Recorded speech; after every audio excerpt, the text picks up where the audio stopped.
Pemirsa apa kabar? Saya Jonathan membawakan Warta Berita PTS tanggal 18 Desember.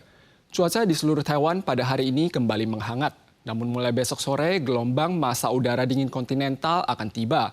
Suhu dari Jumat hingga Rabu akan turun drastis hingga serendah 10 derajat Celcius di kawasan utara dan Yilan. Embun beku menyelimuti puncak utara Gunung Yushan pagi hari ini dengan hamparan salju putih. Tanaman di puncak utara Yushan tertutup salju tipis beku membentuk pemandangan salju yang indah. Meski massa udara dingin melemah pada hari Senin, tetapi suhu dini hari di seluruh Taiwan masih terasa dingin. Suhu paling rendah 7,7 derajat muncul di Machu. Namun suhu siang hari di kawasan utara lebih tinggi sekitar 10 derajat dibanding sehari sebelumnya, mencapai 23 hingga 24 derajat, sementara kawasan sentral 25 hingga 27 derajat. Cuaca akan kembali mendingin pada hari Selasa. 要留意，在周四到周五，可能在北部宜兰的低温是只有10到11度，其他地区在11到14度左右。 Kekuatan massa udara dingin kontinental yang hadir pada Selasa masih perlu pengamatan, namun diketahui suhu akan merosot tajam pada Rabu hingga Jumat. Di samping itu, uap air yang bertambah pada Selasa dan Rabu di utara dan timur Taiwan mungkin menurunkan hujan sporadis. Uap air sedikit berkurang pada Kamis dan Jumat, lokasi curah hujan menyempit hingga ke kawasan Taoyuan ke utara dan belahan timur Taiwan. Pendaki yang melewati Uling pada Senin pagi mengabadikan pemandangan indah lapisan es tipis di rerumputan di bawah suhu 5 derajat. Namun warga diimbau untuk waspada serangan suhu rendah. Menurut statistik, Biro Damkar telah menerima setidaknya 81 kematian mendadak akibat dugaan penyakit kardiovaskular dalam 2 hari selama akhir pekan. Dalam rangka mendongkrak angka natalitas, Pemkab Yunlin mengumumkan program subsidi bersalin dengan anggaran sebesar 6 juta dolar.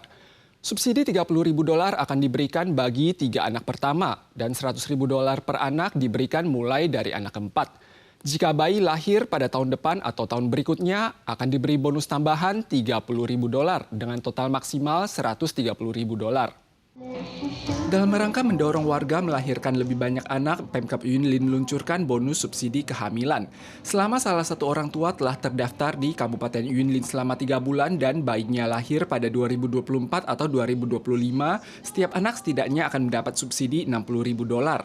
第一胎到第3胎，你就可以领6万哈，再增加3包的大包的个尿布哦，那可以说333的这个政策了哈。那如果你是第4胎以后呢，除了我们第4胎以后每胎领10万之外，还增加坐月子3万，所以呢，现金马上可以领13万。 Inflasi para dewasa ini membuat semakin banyak kaula muda enggan memiliki anak. Jumlah bayi yang lahir di Yunlin tahun lalu anjlok hingga 3.340 orang, mencatat rekor terendah baru. Pemkab Yunlin berharap menarik lebih banyak warga untuk melahirkan di Yunlin lewat program bonus subsidi bersalin.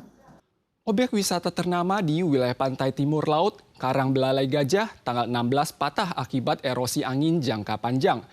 Warga juga khawatir Karang Kepala Ratu Yeliu juga akan mengalami nasib serupa. Terkait hal ini, Yeliu Geopark menyampaikan bahwa Karang Kepala Ratu masih berada dalam proses pengikisan normal, namun tidak menutup kemungkinan menghadapi resiko patah dalam 5 tahun mendatang.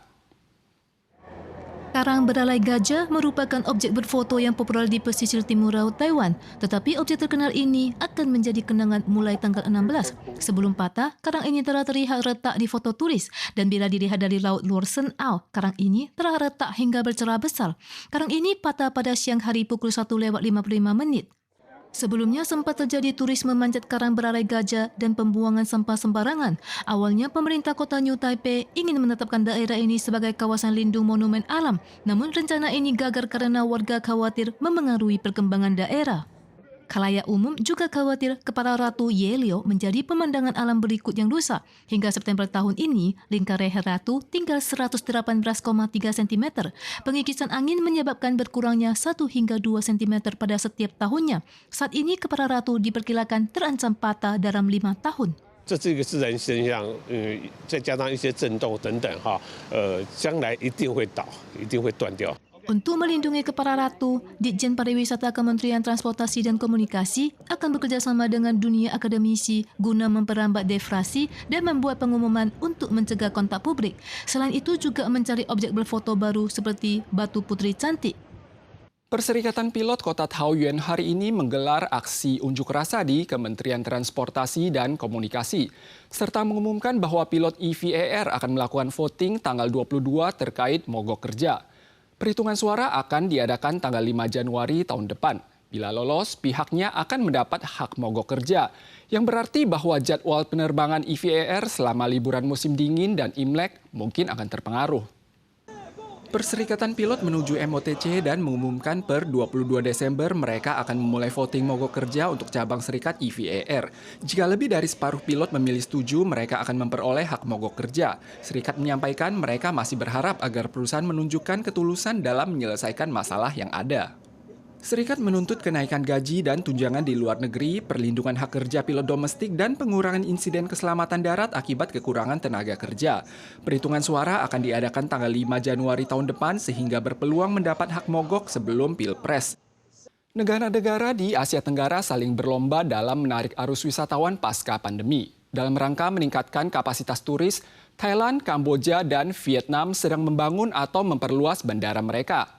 Selain itu, Thailand juga akan meluncurkan sebuah maskapai penerbangan baru pada tahun depan.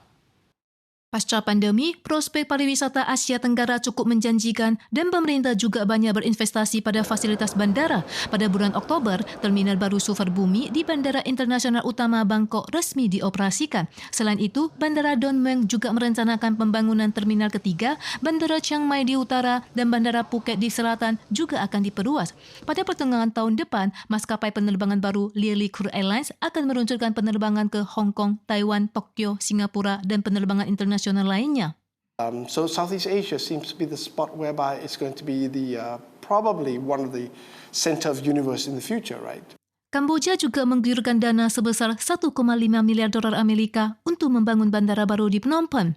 Ditambah bulan lalu, investasi Tiongkok dalam kebijakan Belt and Road menjadi 1,1 miliar dolar Amerika dan Bandara Internasional Siem Reap Angkor yang menjadi salah satu proyek infrastruktur juga telah mulai beroperasi. Bandara ini menjadi gerbang penting menuju Angkor Wat yang diharapkan bisa menerima 12 juta wisman pada tahun 2040. Pembangunan juga diselingi kekhawatiran. Stagnasi ekonomi Tiongkok membuat jumlah wisatawan di luar dari perkiraan. Proyek pembangunan Bandara Internasional Long Thanh di pinggiran kota Ho Chi Minh, Vietnam senilai 15 dolar Amerika telah menyelimuti masyarakat sekitar dengan debu tebar. Dan Bandara Internasional Betong di perbatasan Malaysia dan Thailand Selatan yang dibuka dengan meriah pada tahun lalu juga sepi penumpang sehingga maskapai penerbangan menghentikan penerbangan hanya dalam waktu beberapa bulan. Pemirsa sekalian, sekian Warta Berita dari PTS. Kita soal lagi di lain kesempatan. Sampai jumpa.